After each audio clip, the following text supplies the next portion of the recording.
It seems like it's been 40 weeks since you got 40 winks. Your back pain? Unbearable. Tossing, turning, trying to find that pain-free position. And that's the moment you realize you can't spend another waking moment putting off treatment. The Joint and Spine Center is Cincinnati's leading destination for spine care, with a ton of surgical and non-surgical treatments for back pain. So when a moment has the power to change the rest of your life, go to the one place with the power to change it for the better, the Christ Hospital Health Network. This changes everything. The Pound This Podcast is brought to you by the Christ Hospital Health Network. This is the Pound This Podcast, episode 624, Relieving Pain with physical therapist Meagen Springer Deck. I want to lose weight, but I don't know how to get started. What should I meal prep every week? How do I get those sweet booty gains? Inspiration for your healthy lifestyle. The Pound This Podcast with Amanda Valentine.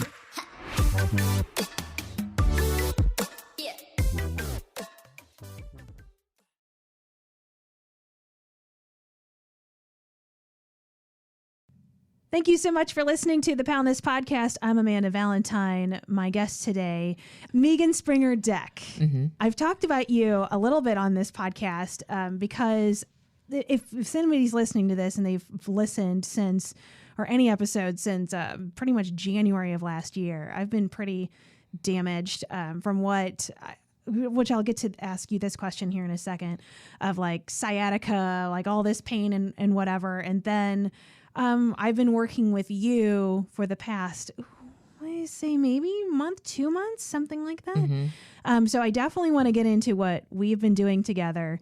But before that, I want to know more about you and your background, because I know you do a lot, because you're a personal trainer too, aren't you? Mm-hmm. Yeah. You do it all. I know. A lot of little tricks in my box. I started out, again, I went to Marquette University, which was a phenomenal program. It's direct admit, which I really loved because, again, school just wasn't my bag, but they had a direct admit program. So it was phenomenal. To be a physical therapist? Mm-hmm. Well, back it up even before then. What made you decide to go to school to be a physical therapist? So my aunt was a physical therapist, and she was really well known within the community in Chicago. And the way that she could motivate people, the rapport she built, and how she physically changed people's lives lit a fire in me. I was like, that's what I want to do. I can't sit behind a desk for the rest of my life. Yeah. And push paper or work for a bank and make a ton of money. I just can't do it that way. So that's when I started pursuing it. But it was really difficult because I wasn't really like science oriented.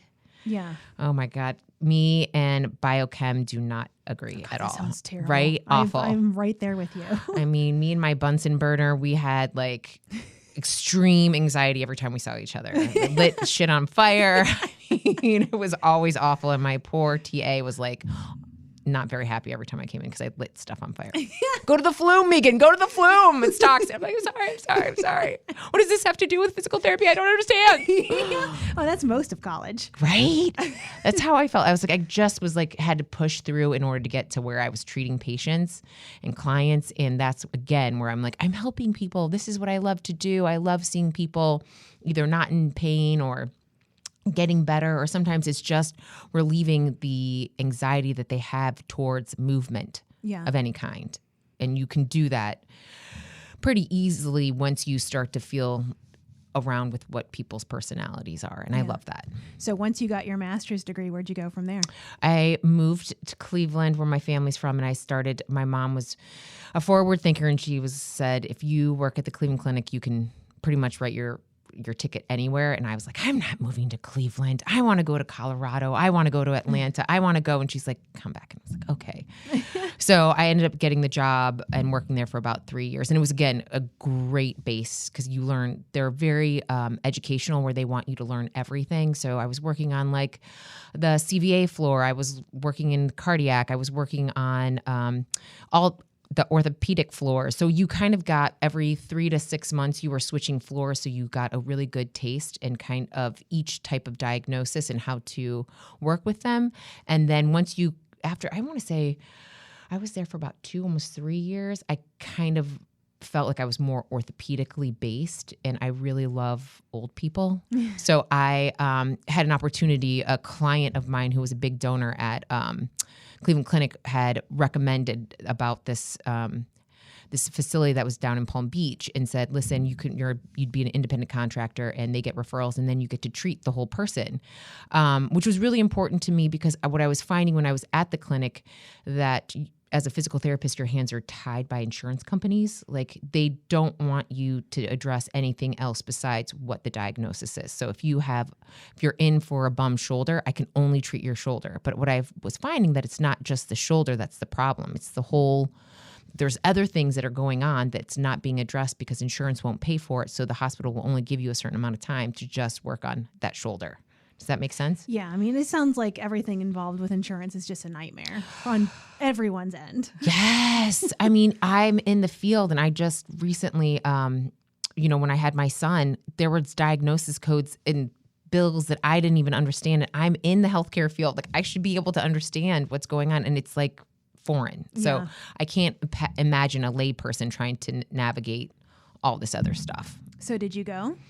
To what? To Palm Beach? Palm Beach. So so I ended up interviewing for the job. And again, I was like, I don't want to go to Florida. It's the waiting room for the dying. Like, right? Like, I mean, I'm only 23 at the time, right? Yeah, but you can go to the beach, man. I know, but I wasn't a beach girl. I was like a mountain girl. Yeah, me I was too. like, right? So I wanted to go to the mountains. Like Colorado was like number one on my list to move to. And I was like, I don't want to go there. I don't want to like... What did I went, I fell in love. And again, I've become a beach girl too.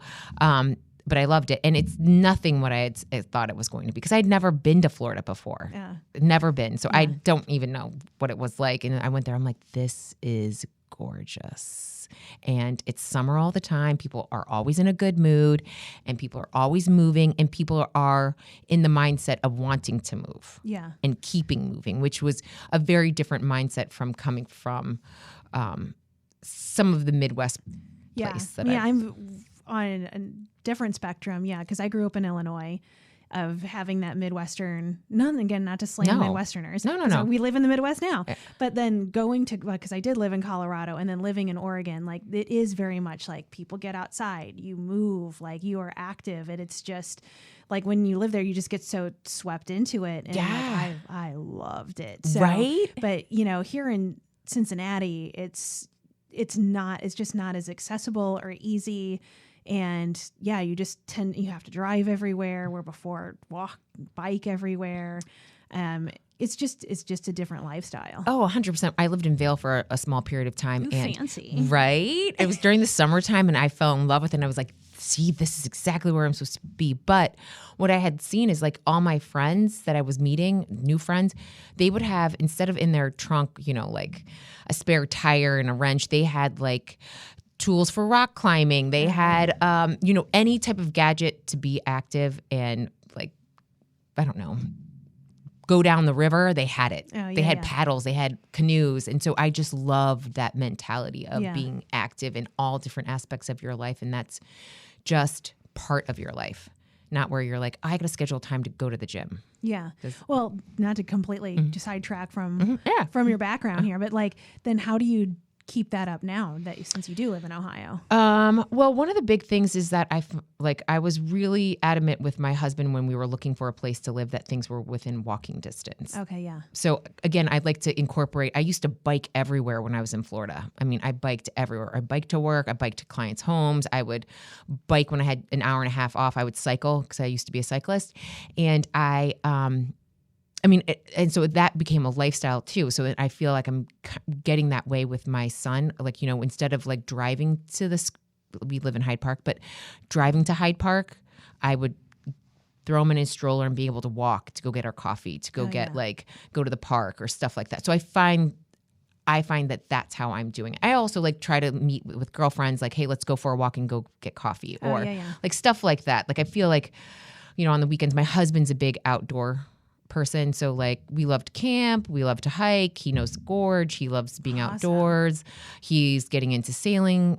I want to get into sailing. Like, so it's right. Like, would you guys like hang out with me? Yeah. We're trying to get our captain's license so we could go do like a double date on the boat and hopefully be able to, right? Yeah. I don't know anything about boats. Boats have never, I don't know. I have motion sickness. Oh, well, we could have dock parties for you. So as long as like the boat is moving, I'm good. But once the boat like like if you like anchor in and you just hang on the water and you just rock, that's when I'm like, Okay, note to self: we will keep movement at all times. Hopefully, that doesn't apply for any of the stuff we do together in physical therapy. no, it's just like, yeah, I have to be in the front seat of a car while I'm driving, or I need to be driving. I can't like read while I'm driving or look at my phone. Even I tried the flotation tank thing. And you can do that? No, it made me want to barf it made me so sick. Which is such a bummer because I thought it'd be like so chill of like, oh my God, finally the relaxation I need. And it made me, it was a horrible. Oh, I'm so sorry. It's such a thing. I mean, it's a gift not to have to deal with any of that because I don't even know what, I'm like, really? You get sick after all that stuff? And there's so much. Did you ever check it? Anyway, we can get into that later off. Okay. We'll talk about that later. Go ahead. So after Florida, well, basically, how did you get back to Cincinnati and doing what you're doing now? So I'd moved from Florida to Boston because I kind of, again, I was deciding between Colorado and Boston, and I just had more of a network in Boston, and some of my best friends lived in Nantucket, which was nearby, and I loved that the mountains were close, the ocean was close, a lot of East Coast mentality was there that I loved again. So and I also had a job opportunity to continue what I was doing, working for myself as well as working for a developing wellness programs for a client of mine's places. So I ended up doing that and I loved it. And I also worked at the Harvard Club doing more racket type of injuries and rehab, a lot of racquetball, a lot of squash. That tennis. is a life I do not know. Oh, stick around, kid. Well, we'll learn a few things together. Start teaching me to play squash. I don't even know what that is. Well, it's not the fruit or vegetable. Yeah, I know that. I know how to eat. I don't know the rules either. I don't know. Pickleball here is I've heard huge of here, pickleball, and I've never played it. Me neither, and I really want to start because that's pickle and what's the other one? Paddle. Okay. And is that kind of like ping pong? I don't know. You're asking the wrong girl. But they're similar but different. Gotcha.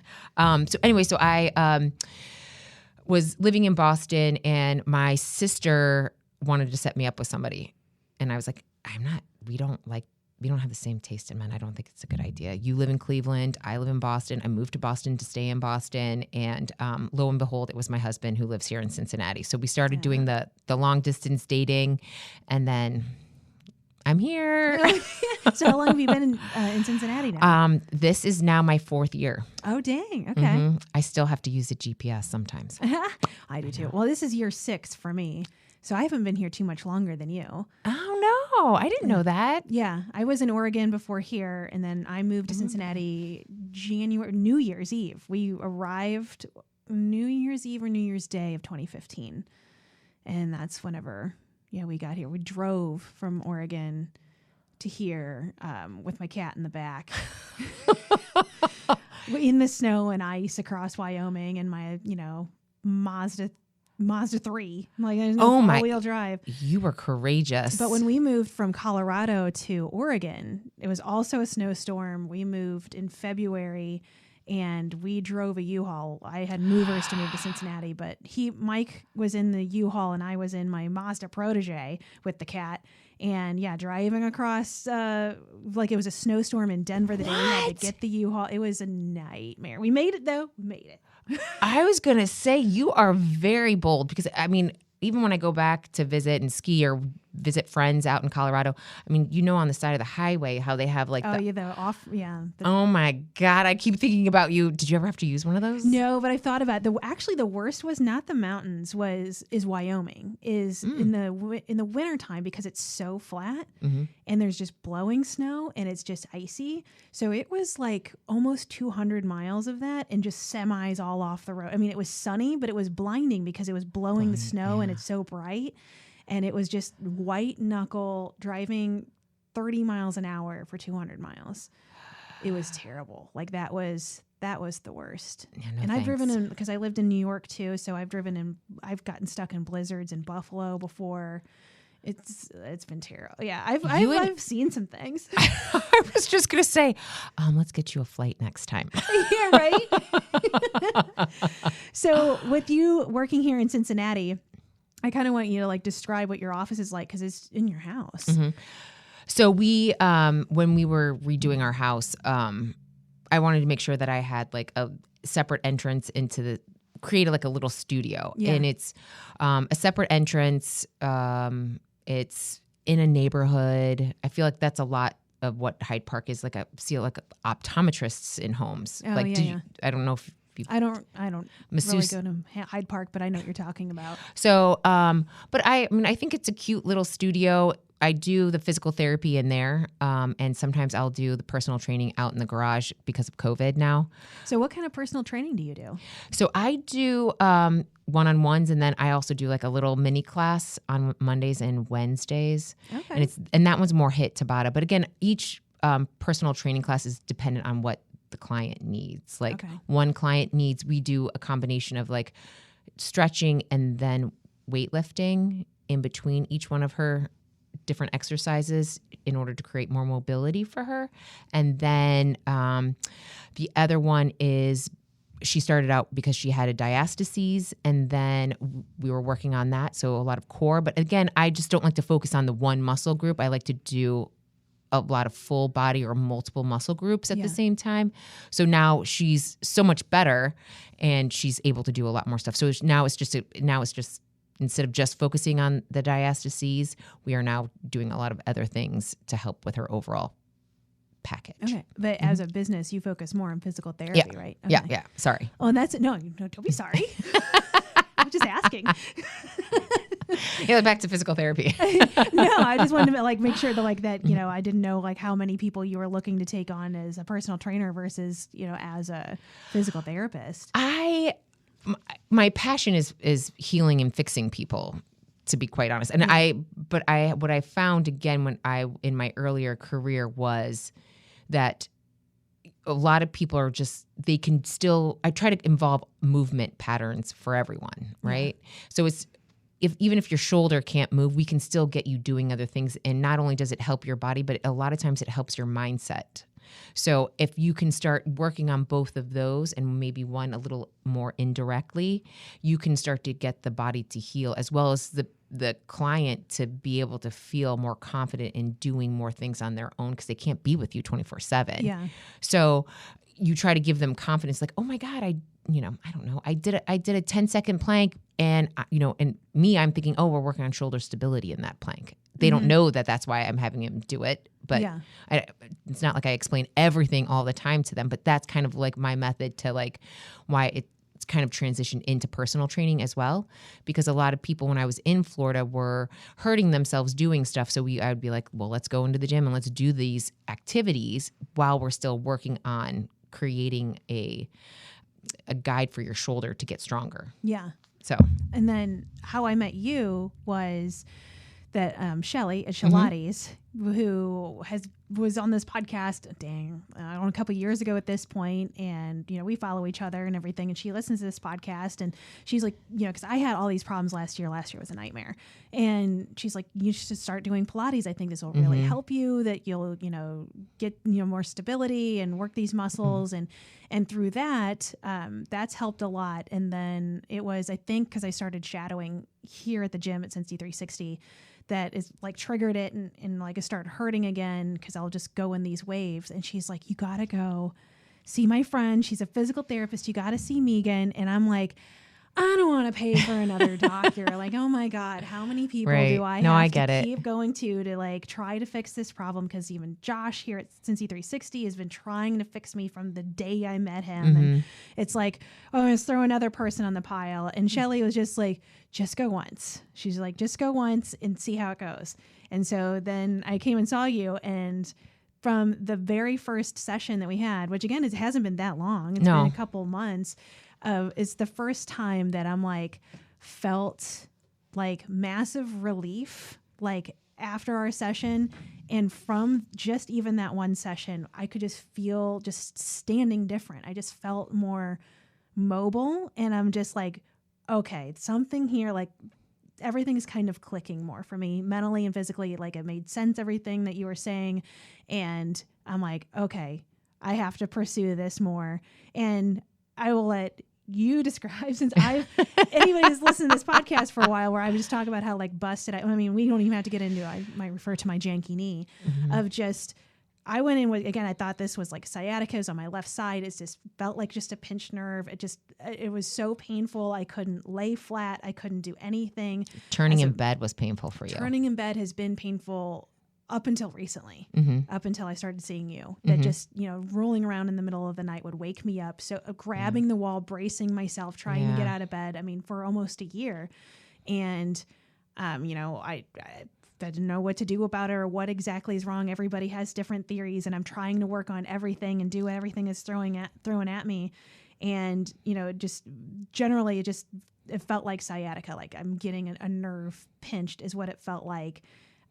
Which is, by the time I saw you, that had lessened up, and there's just another wealth of problems.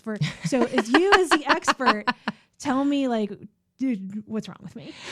Well, I think there's and I know we've had discussions about it, but I think because you have put your body through the ringer with the type of activities where you were just doing ultra things, like ultra climbing, lots of running, lots of hiking, and without doing a lot of the muscular or stretching type of work that you needed to do in order to have a proper base, you created a lot of these problems for yourself. And then also, like we talked about with the scar tissue after your surgery.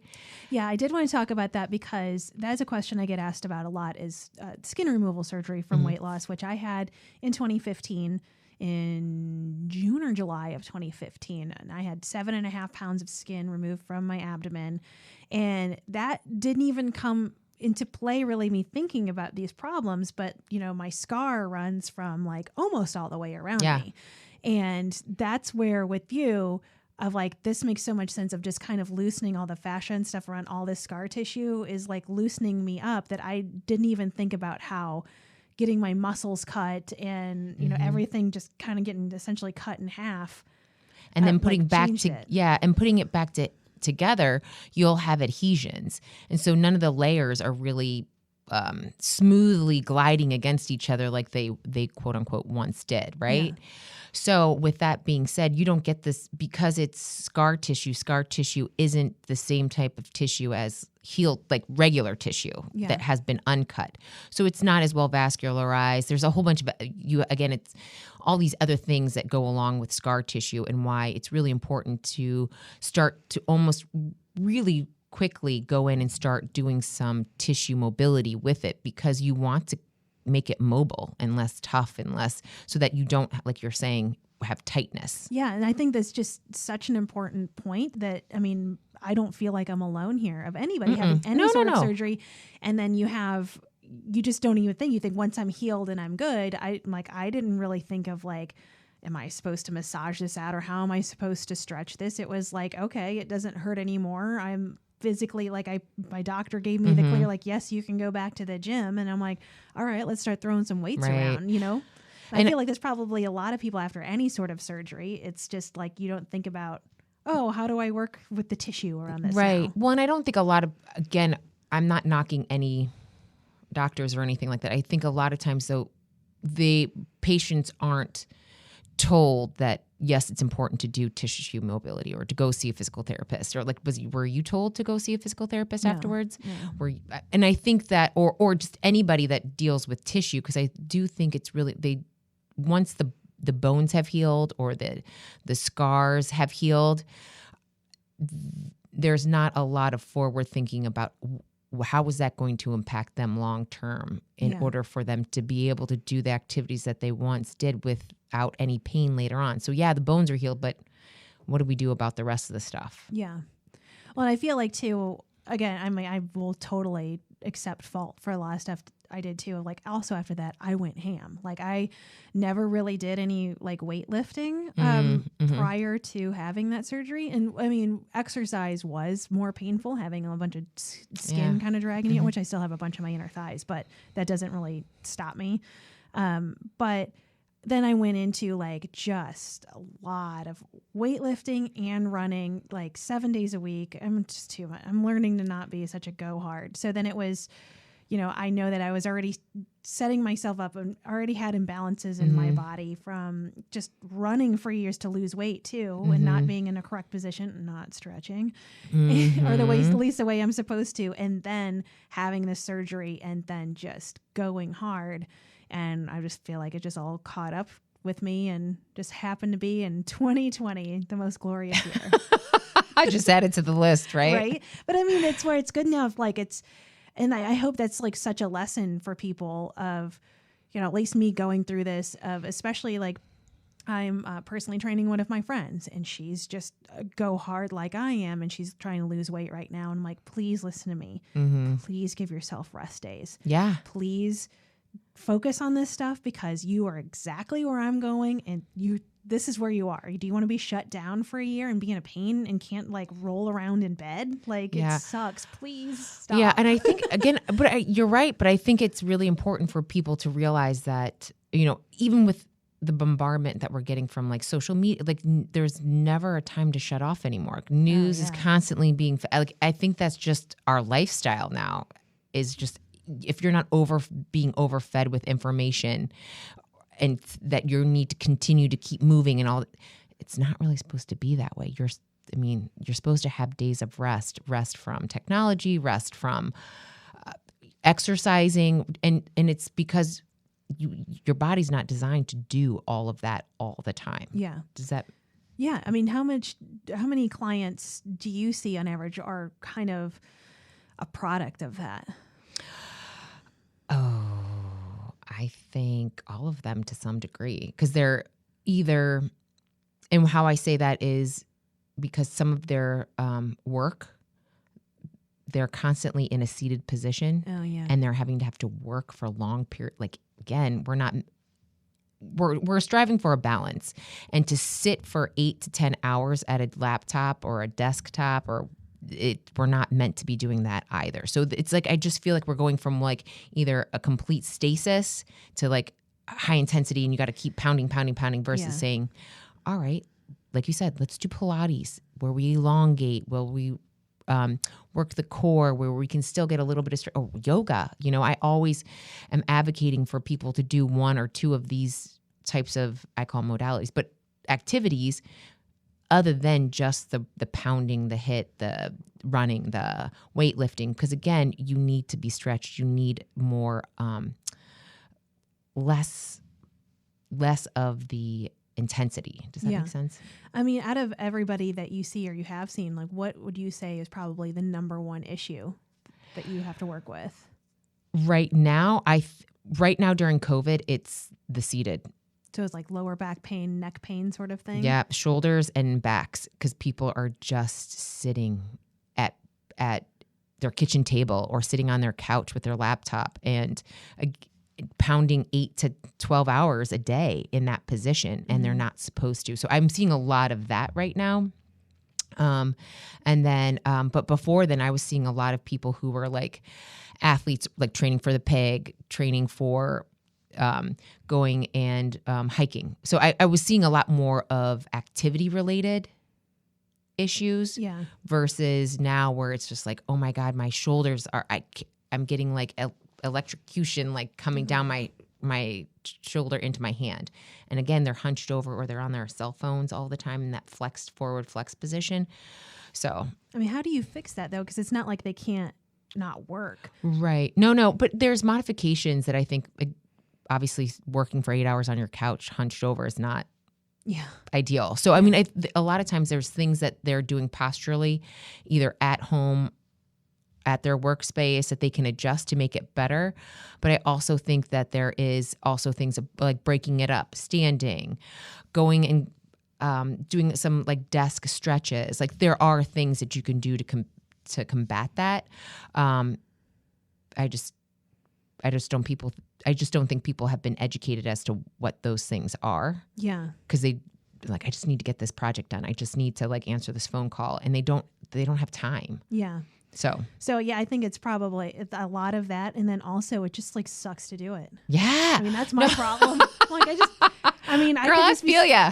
like sitting there watching TV and I'm like, oh, I could be doing stretches while I'm watching this. I'm like, I know. I mean, do as I say, don't do as I do. I mean, and I'm like too. I myself am. I'm motivated to go and do yoga other places or do Pilates other places. It's not like I'm like, oh, let me just put in this or pull up this app and do it at home because I've got an extra 10 minutes in between clients. I'm just as guilty. But I also then try to mediate that type of personality, meaning myself, and figure out how do I circumvent that? Do I make a reservation at the class? And if I don't show up, it's $30 out of my pocket, or I tell my girlfriend, I'll host the yoga class in my garage if you come over, So I think that's, you probably do that to yourself too. It's all mind tricks, man. Yeah. Yeah. It's because like and even before we, came to the gym to record this, we had a session together and you were just showing me stretches that I need to start doing. And I mean, I'll be honest with you then, I am right now. I'm like, I won't do this by myself. Yeah. Like I need somebody like Josh here at the gym or somebody to guide me through it because I have been doing all the other exercise you've been giving me, but God, I just hate stretching so much. And I don't know what it is. Maybe it's just because, again, it's almost feels like boring. Yeah. Because you're just so used to like, especially me, like I just like run on high octane. And so just stopping, and plus it's like hurts really bad and it's uncomfortable. And then when it's like nobody is there to keep you accountable, then it's like, I don't really need it. Yeah, now like intellectually, this is like with anything, right? Anything, especially like health and wellness and fitness and everything. Like it's good for you, but you have to like push yourself over the hump to be like you're never regret doing it on the other side. But it's just making yourself do it. Yes. Yes. And I get it. And it's also very similar to like you reaching out to me for a session. It's like another person you had to see, another philosophy you had to deal with, another maybe disappointment in not getting you better. Right. So it's all those, and scheduling time, you're busy. You've got a million other things to do. And a lot of times we put ourselves and our health on the back burner and we put all these other things first. Yeah. So do you ever see anybody as a physical therapist as any sort of preventative, or is it always just like, I'm broken, fix me? No, I've been trying to do a lot more of the preventative health by saying, listen, we've gotten you better, or you're not really injured. You're just having like trigger points and you're feeling it because you're sitting in your desk, but you don't have any mechanical problems. Like you don't have a burst discs for simplicity or a herniated disc, like things like that you don't really have yet. So you need to think about a maintenance program. You need to think about, just because you're sitting at the desk and you're doing, again, quote unquote, nothing, your body's still in that chronic position all the time, and chronic is not good. Yeah. So you need to think about how we get more blood flow to the area, how we need to loosen up those muscles. And again, a lot of what I do are things that will keep you going. So that's kind of, I do a lot. Once I've done some of my education with people, then they stick with it. That's awesome. Yeah.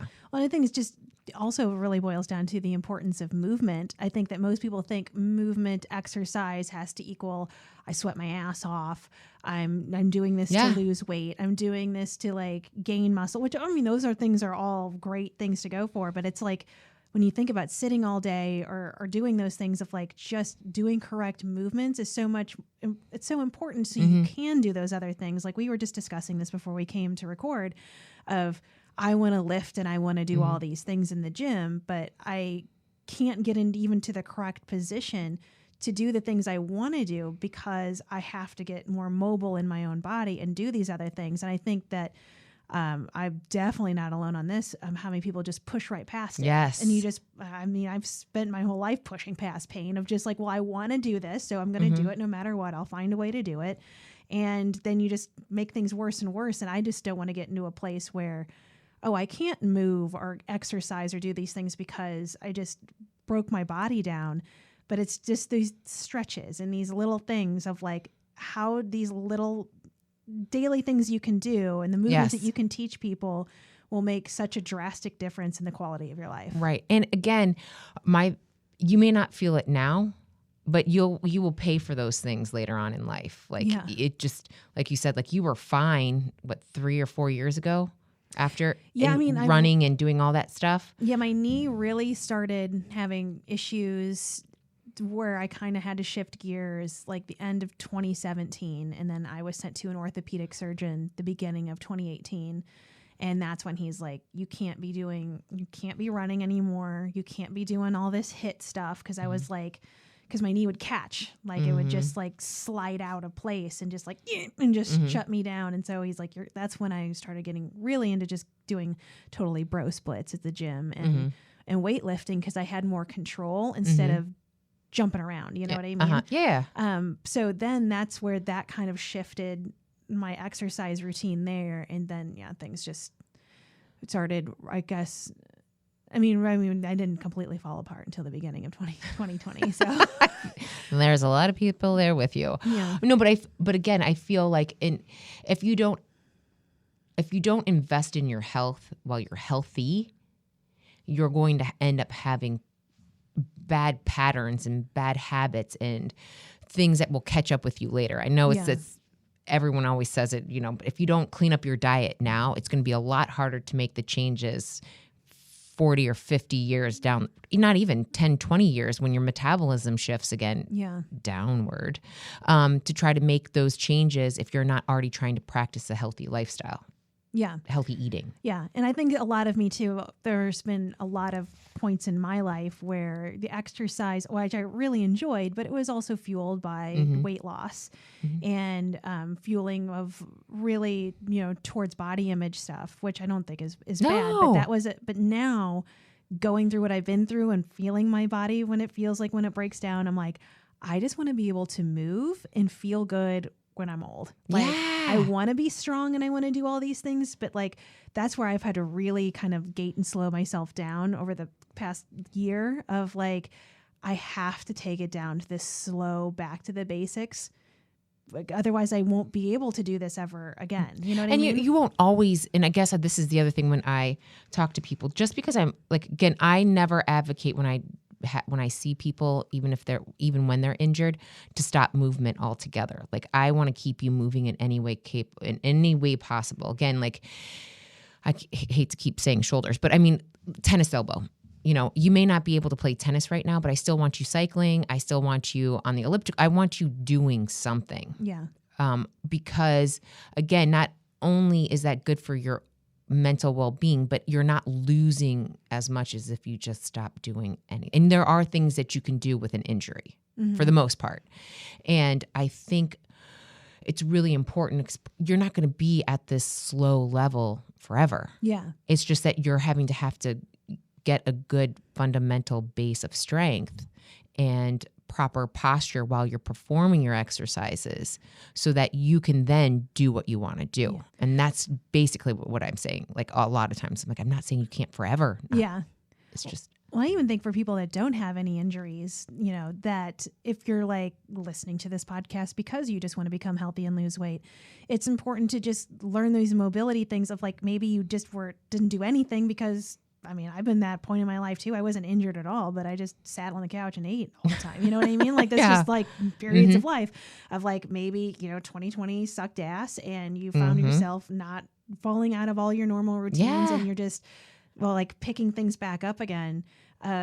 Like even that's the importance of movement and doing the things the right way because you never know how your body reprogrammed itself in even a short amount of time, which it's so funny how long it takes to make gains, but how easy it is to lose it. Of like, you just don't do something for like 2 weeks and you can just feel it just vanishing from you. It sucks. It's so frustrating and it's the worst. I mean, it is. And 2020 in itself was heavy. Yeah. So it's no wonder people are really being actually heavier on the scale because everything has been so heavy. Yeah. And if we can start just slowly reintroducing things that make us feel better, that are healthy for us, it will make the heaviness go away. Yeah.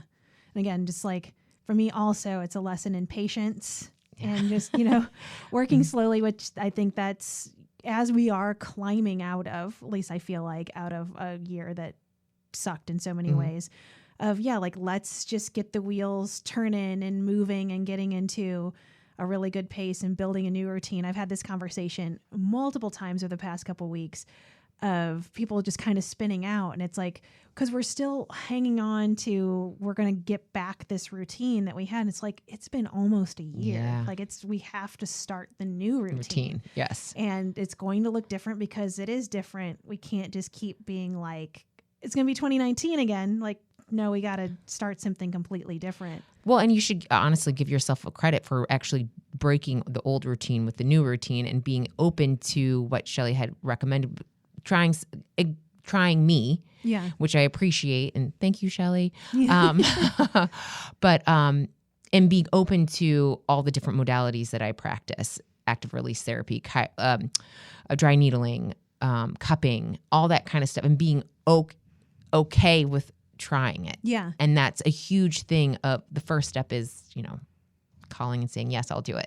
Yeah. Right. And showing up. Yeah. Well, I feel like the cupping has been like huge. Mm-hmm. Like that, even like after you've done that on my back, I told you this, like I could feel like it itching, like whenever like you feel like blood coming back to this area.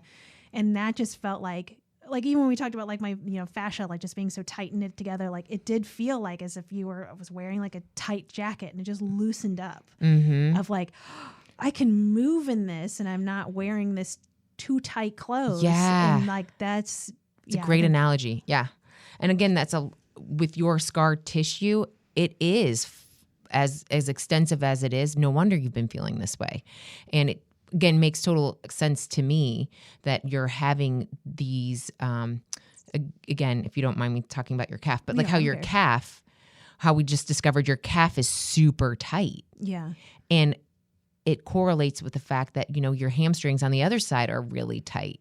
So there's all these other things that we're now discovering once we got you out of immediate pain so that we could start figuring out what else on you needs to be fixed and addressed. And I think that's so important too for everybody to like understand how your body is all so connected to each other. Like just having pain in my calf doesn't mean just my calf. Right. Like there's a chain of events going on everywhere in your body of like, you have to fix multiple things to get the one thing. And I think that I've had that mindset, previously in my life too. Again, like my shoulder hurts. So just fix my shoulder. Well, there's muscles that attach here that attach other places in your body. And the pain in your shoulder could be coming from someplace completely different. And instead of just like, rubbing on your shoulder, let's go over here. And I just think that that's eye-opening too, of like how when you go to a physical therapist, how you know the body so well that you can follow that chain and make assessments that I think, just the average person can't do on your own. Right. And I think, and again, when people come to me and they're in pain, it is to try to decrease the level of intensity of their pain. So whatever that is, in order to get you from like, again, an 8 to a 5, that's what we're going to do. So that eventually we can get to is it really just the shoulder? Is it just that you have an impingement? Or is it the fact that when you're lifting weights, you're lifting where you're just constantly rubbing the biceps tendon all the time because you're in this forward rounded position. So you actually have a weakness in your back, your scapula, all the muscles that are in the back of your scapula, so we need to now strengthen back there in order to keep you from rubbing. Yeah. Does that make sense? Yeah. Yeah. It's just like I can't even imagine how much you've learned. Me just going through the certified personal trainer test and just the like anatomy I had to learn from that. And I'm like, it just like blows my mind, like how much you have to know. Like it's insane. Oh, first of all, yay, Amanda. Oh, Congratulations. So excited for you. Cause it's a hard test and it is a lot of paper scenarios that you have not or may not have a lot of experience with in person. And I feel like I'm a learner that way where I need to see it on I'm people. Definitely like that. And it's hard to take that test where it's just like, so you have a patient that comes in and they are saying that they can't get in and you're like, what? Oh my God. Like, well, you have to see it. Yeah, like, right. So, it is a lot of learning, but it's a lot of practical hands-on learning. And I've been doing this for quite some time now. That it is. And you often see a lot of the same diagnoses over and over again because it's such a common, like people that play tennis, shoulder or tennis elbow. Yeah. So you see a lot of the common diagnoses with the common movement pattern dysfunction, or that you could have a rote set of exercises that you're like, okay, it's boring, but you need to do it. Yeah. You know, sorry. Well, and then we can get more spicy with other exercises afterwards. Ooh, spicy I know, exercises. Right? Sassy too. Clams, they're amazing. Oh yeah, let's do those good girl, bad girls. Profile pic. Oh, I love that. I'm going to have to start using that. We're going to do some profile pic exercises. I'm like, what? Oh, yeah, just clams. spread them legs. I think that every time on one like that, adductor machine at the gym, it's just like when those legs are out, like just take a picture right here. It's profile pic. I know what I'm changing my picture to. You'd be like, look how mobile I am. So if somebody, whether they have an injury or not, they're just looking for more movement, or they're looking for you as a personal trainer, like what's the best way to get a hold of you, ask questions, etc.? So I am on Instagram, and I feel like everyone does the gram these days. Yeah. So I think that's the best way to get a hold of me. It's Springer PT.